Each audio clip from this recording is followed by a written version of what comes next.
નમસ્કાર. આજના આ ખાસ વિશ્લેષણમાં તમારું સ્વાગત છે. યાર, આપણે બધા કોમેડી જોઈએ છીએ, ખૂબ હસીએ પણ છીએ, પરંતુ શું ક્યારેય વિચાર્યું છે કે આ પડદા પાછળ હાસ્યનું ગણિત શું છે?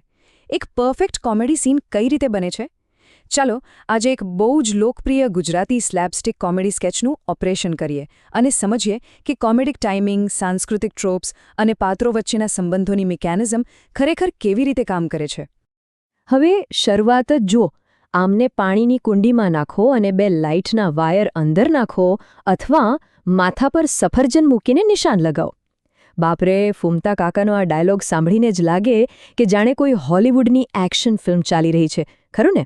સર્જકોએ જાણી જોઈને શરૂઆતથી જ આટલું ખતરનાક, હાઈ સ્ટેક્સ વાતાવરણ ઊભું કર્યું છે.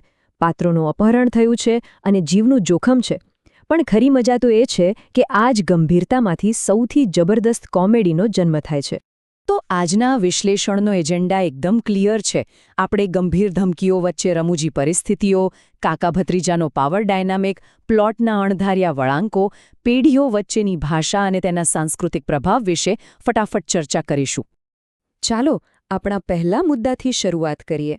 ગંભીર ધમકીઓ અને રમૂજી પરિસ્થિતિઓ. આજ તો આખી કોમેડીનો પાયો છે. અહીં ટેન્શન એન્ડ રિલીઝની ફોર્મ્યુલા કેવી અદ્ભુત રીતે કામ કરે છે જોવા જેવું છે. એક બાજુ ભયંકર અપહરણ અને બદલાનું ડ્રામેટિક સેટઅપ છે.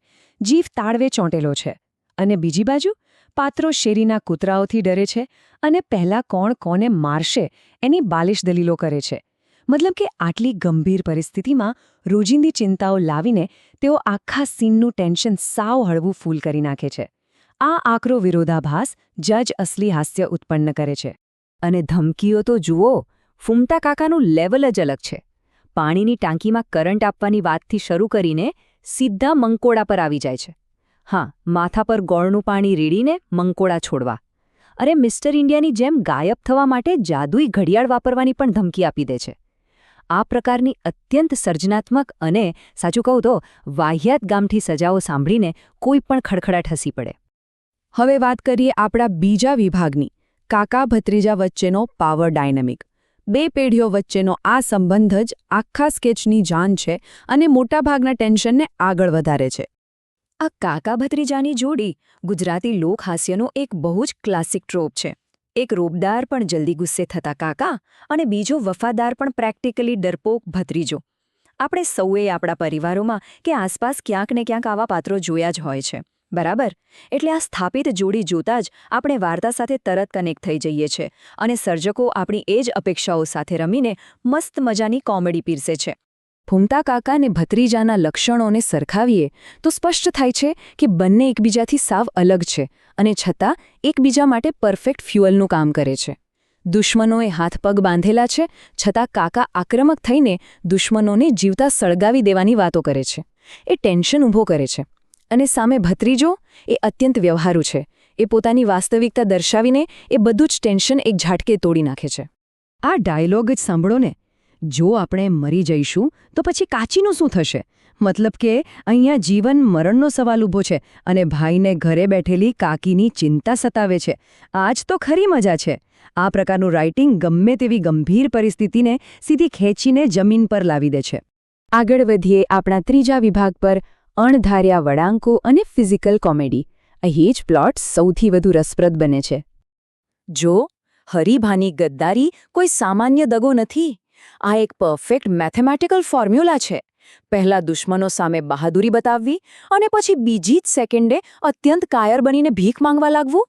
પોતાની જ ટીમને દગો આપવાનું આ અણધાર્યું ટાઈમિંગ એટલું આશ્ચર્યજનક છે કે તે સીધો જ હાસ્યનો ફુવારો છોડે છે. અને આ બધું ફિઝિકલ કોમેડી વગર તો શક્ય જ નથી. અચાનક દુશ્મનોના પગમાં પડી જવું, વાસણ ઘસવા અને કપડાં ધોવા વિશે મોટેથી રડવા લાગવું, અરે હડકાયા કૂતરાની જેમ કરડવાની એક્ટિંગ કરવી. પહેલાં જે કડક ડાયલોગ્સ હતા એની સામે આ અતિશયોક્તિ ભર્યા શારીરિક હાવભાવ કોમેડિક ટેન્શનને એક સાવ નવા જ લેવલ પર લઈ જાય છે. હવે વાત કરીએ આપણા ચોથા અને બહુ જ મહત્વના વિભાગની, ભાષા અને પેઢીઓ વચ્ચેનું અંતર.